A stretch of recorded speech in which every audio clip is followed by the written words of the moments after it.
Hello tout le monde et bienvenue dans cette nouvelle vidéo, j'espère que vous allez bien. Je vous retrouve aujourd'hui pour une vidéo revue test des produits Resin Pro. Donc là on aura les moules en silicone de Noël de leur boutique, ainsi que la résine One to One, et on va également tester les pigments fluorescents que je n'avais pas encore testé jusque-là. Donc écoutez, c'est parti. Donc on commence avec les petits moules. Donc on avait le moule sapin et étoile filante, là c'est le moule reine et Père Noël. Et là on a un moule avec des boutons de Noël et c'est super cool.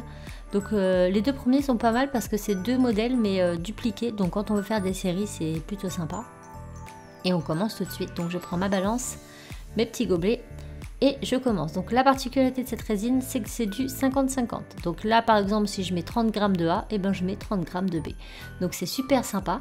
Elle est assez épaisse donc je pense que pour du recouvrement ça peut être super bien. Et elle sèche en 24 heures. Chrono, je pense même un peu moins, mais moi j'ai compté 24 heures. Donc là je prends ma balance, je pense à tarer entre chaque élément et je mets à peu près 30 g de chaque. Donc je mélange, donc là je vais mettre en accéléré.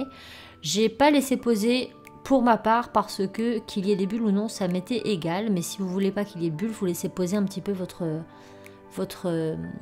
mélange avant de couler dans les moules. Donc là je vous passe en accéléré.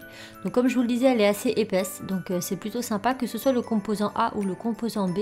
On a à peu près la même texture et du coup elle s'auto-lisse, elle s'auto-égalise assez facilement. Donc ça j'ai beaucoup apprécié.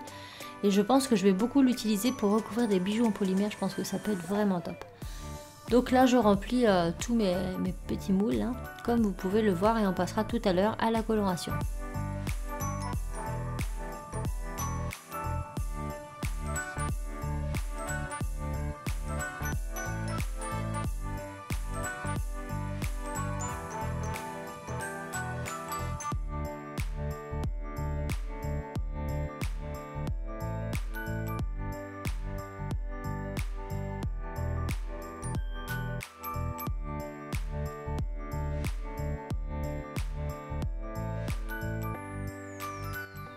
Donc pour colorer, je vais utiliser, comme je vous l'ai dit, les pigments de néon de leur boutique.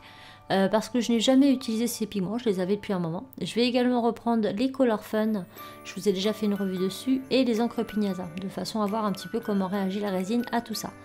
Je n'ai pas fait mes mélanges au préalable, je vais directement mélanger dans le récipient parce que je voulais voir un petit peu qu'est-ce que ça donnerait. Pour chacun, sans trop forcément mélanger. Est-ce que le pigment se dilue bien? Est-ce que les peintures se mélangent bien? Ou est-ce qu'il faut mélanger longtemps? Donc voilà, je vous laisse regarder en accéléré un petit peu tout ce que je mets. De toute façon, on reconnaît un petit peu quand je mets quoi. Et puis on se retrouve à la fin.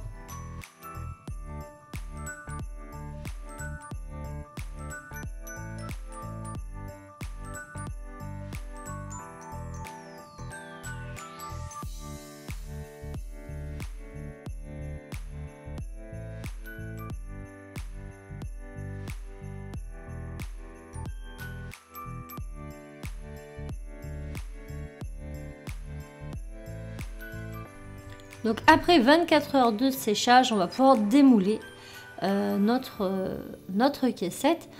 Et donc on remarque que ça se démoule hyper bien. Donc la résine est très transparente. Le fait de ne pas trop avoir mélangé avant, je trouve que ça donne un petit effet sympa, ce petit effet de grain à l'intérieur. Moi j'aime beaucoup en tout cas. Après bon, vous pouvez faire votre mélange avant, il n'y a pas de souci. Mais en tout cas les néons, pareil, elles ressortent hyper bien. Donc pour les moules, j'ai rien à dire, ma pièce elle ressort ultra brillante, elle ne ressort pas mat, ça se démoule super bien. Donc rien à dire pour les moules, je les recommande à 200%. Et la résine, pareil, je la trouve super sympa, elle est très transparente, elle sèche très rapidement. Moi j'aime beaucoup. Bon là avec les Color Fun, j'ai pas forcément très aimé, et là le nez, j'ai pas mis assez de résine en fait dans le moule, ça a pas coulé. Mais bon, j'avais déjà testé ces colorants, il faut vraiment bien les mélanger. Et c'était pas forcément adapté à ce type de réalisation. Et là pour les boutons, pareil, j'étais super surprise, le trou est bien présent. Et puis vous voyez ce petit effet moucheté. Alors là par contre c'est un flop avec mes encres Pignata, puisque mon rouge est devenu complètement orange. Donc bon, bref. Et puis voilà, donc mes petits pigments c'est trop mignon. En tout cas j'aime et les moules et la résine et les pigments néon, c'est un vrai coup de cœur. Et je pense que je vais disposer ces petits éléments sur la table de Noël pour les enfants, ça peut être sympa.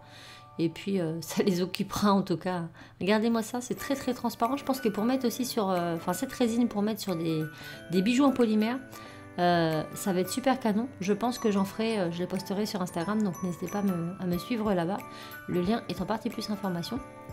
Donc voilà un petit peu mon crash test. Donc moi en fait j'en suis très très satisfaite. Et les moules j'ai rien à dire. Comme je vous dis, les pièces ressortent très facilement. Elles sont très brillantes. Donc un 10 quoi, rien à dire. Vous voyez mes pièces elles brillent hyper bien.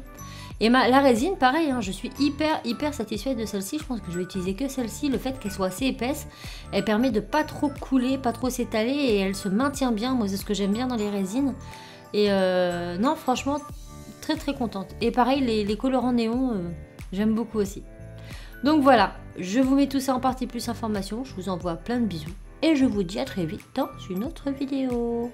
Ciao!